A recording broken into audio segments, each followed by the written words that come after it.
రాష్ట్రంలో కాంగ్రెస్ సర్కారు ఏర్పడి 2.5 ఏళ్లు పూర్తయింది. దీంతో కేబినెట్లోని మంత్రుల పనితీరుపై ఫోకస్ పెట్టింది పార్టీ హైకమాండ్. మంత్రుల పనితీరు ఆధారంగా మార్పులు చేర్పులు ఉంటాయనే టాక్ వినిపిస్తోంది.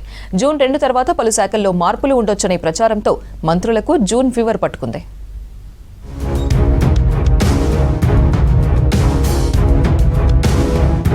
రాష్ట్రంలో ప్రజా సంక్షేమమే లక్ష్యంగా ముందుకెళ్తోంది కాంగ్రెస్ ప్రభుత్వం. అధికారంలోకి వచ్చి 2.5 ఏళ్లు పూర్తవడంతో మంత్రివర్గంలో మార్పులు చేర్పులపై చర్చ జరుగుతోంది. 2.5 ఏళ్ల పాలనలో మంత్రుల పనితీరు, ఆయా శాఖల్లో వారి పనితనం ఆధారంగా మంత్రుల శాఖల్లో మార్పులు జరిగే అవకాశం ఉన్నట్లు పార్టీలో హాట్ డిస్కషన్ నడుస్తోంది. రాష్ట్ర అవతరణ దినోత్సవం జూన్ 2 కంటే ముందు లేదంటే ఆ తర్వాత పలువురి మంత్రుల శాఖల్లో మార్పులు ఉండొచ్చని సమాచారం.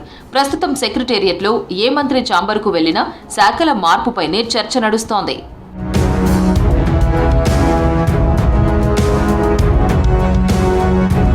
మినిస్టర్ల శాఖల మార్పుపై చర్చ ఊపందుకోవడంతో ఎలాంటి మార్పు ఉంటుందోనని మంత్రులు సైతం చర్చించుకుంటున్నారు.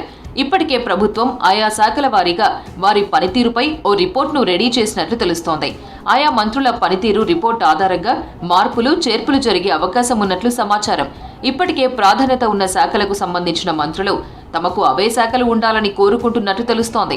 అంతేకాకుండా ఆ శాఖలు తమ దగ్గరే ఉండేలా లాబింగ్ చేస్తున్నట్లు చర్చ జరుగుతోంది.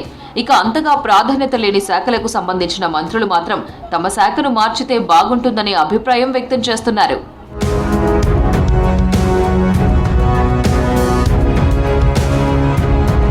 ప్రస్తుతం కొంతమంది మంత్రుల పనితీరు సరిగా లేదనే అభిప్రాయంలో ఉంది ప్రభుత్వం.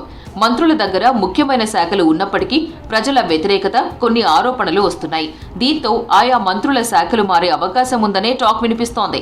దీంతో మంత్రుల్లో జూన్ 2 టెన్షన్ మొదలైంది.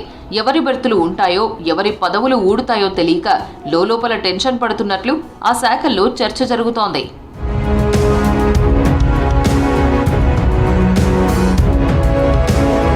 మంత్రుల మార్పుపై ఇంత చర్చ జరుగుతున్నా ప్రభుత్వం నుంచి ఎలాంటి సిగ్నల్స్ కనిపించడం లేదు.